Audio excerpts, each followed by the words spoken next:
Iran bomb దాడులతో అల్లకల్లోలం అవుతున్నటువంటి దుబాయ్ ఇప్పుడు వర్ష బీభత్సానికి వణికిపోతుంది. దుబాయ్లో భారీ వర్షం కురుస్తోంది. ఇప్పటికే ఆరెంజ్ అలర్ట్ జారీ చేసింది యుఏఈ వాతావరణ శాఖ. Dubai, Abu Dhabi, Sharjah, align, Fujairah ప్రాంతాల్లో భారీ వర్షం పడుతున్నట్లుగా తెలుస్తోంది.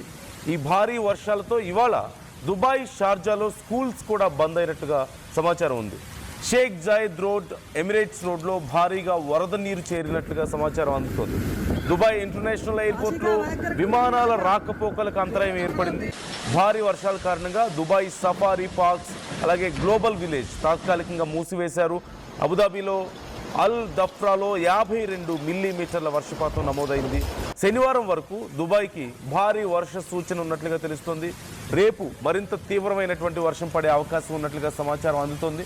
ప్రజెంట్ మీరు స్క్రీన్ మీద చూస్తున్నటువంటి ఆ విజువల్స్ దుబాయ్లో ప్రస్తుతం కురుస్తున్నటువంటి భారీ వర్షాలకి మీరు క్లియర్గా చూడొచ్చు. భారీ వర్షాలని, తీవ్రమైనటువంటి ఈదురుగాలులు, అలాగే భారీ వర్షం కారణంగా దుబాయ్లోని చాలా ప్రాంతాల్లో చాలా తీవ్రమైనటువంటి పరిస్థితులు ఉన్నట్లుగా తెలుస్తుంది.